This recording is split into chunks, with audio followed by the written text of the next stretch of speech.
Quand on parle des projets dans la région qui concernent justement le lithium, la filière batterie, à quoi ça ressemble le portrait des projets, du potentiel de développement qu'il y a en région?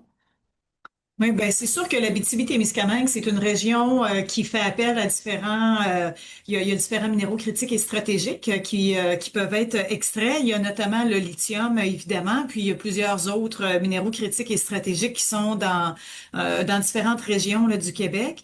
Mais en tant que tel, avec les différents événements qu'il y a pour Nordvolt, c'est pas nécessairement, il n'y a pas un impact là direct sur l'industrie minière de la région de l'Abitibi-Témiscamingue. C'était un peu attendu, cette annonce-là, par rapport à Nordvolt, puis ça déstabilise pas vraiment les plans, les projets qu'il y avait pour l'instant. Oui, non, je ne pense pas que ça déstabilise personne. C'est quand même, là, ça fait pratiquement un an là, qu'il y avait une évolution, disons, dans la situation avec Nordvolt. Et en ce moment, là, encore une fois, il n'y avait pas d'entente nécessairement là, avec Nordvolt. Alors, il y a différentes ententes, par exemple, avec d'autres compagnies qui sont dans la filière batterie. Mais il n'y a pas d'impact là, direct à court terme. Puis là, vous me parlez justement d'autres compagnies, vous me dites dans d'autres Il y pays. a plusieurs entreprises, là, que ce soit en Asie ou que ce soit en Europe. Donc, il y a déjà que ce soit des ententes du côté des minéraux critiques et stratégiques, là, qui ont, avec les producteurs qui ont été signés avec des groupes qui sont dans d'autres pays. Encore une fois, l'idée avec Nordvolt, c'était d'avoir vraiment une chaîne qui était intégrée, c'est-à-dire qu'il y avait vraiment toutes les composantes, là, de la mine jusqu'à la production de batterie, qu'on soit vraiment autonome.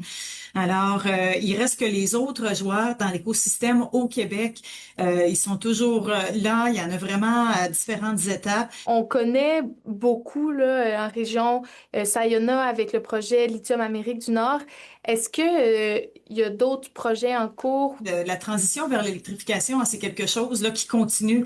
Souvent, on entend là qu'il y a un ralentissement, mais en tant que tel, il n'y a pas de ralentissement. C'est simplement que la courbe d'adoption des véhicules électriques est un peu moins rapide que ce que l'avait été prévu il y a quelques années. Donc, la courbe d'adoption est moins rapide, mais elle se continue.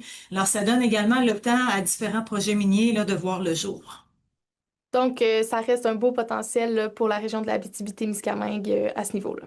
Oui, définitivement. Puis toujours aussi garder en tête l'Abitibi-Témiscamingue, évidemment que il y a le volet des minéraux critiques et stratégiques, mais il y a également là tout ce qui est du côté aurifère et les métaux de base. Alors ça reste une activité, c'est pas juste un potentiel aussi, c'est une activité qui est déjà là. Alors il faut toujours rappeler l'importance que l'industrie là un peu plus traditionnelle, l'importance que ça occupe pour la région.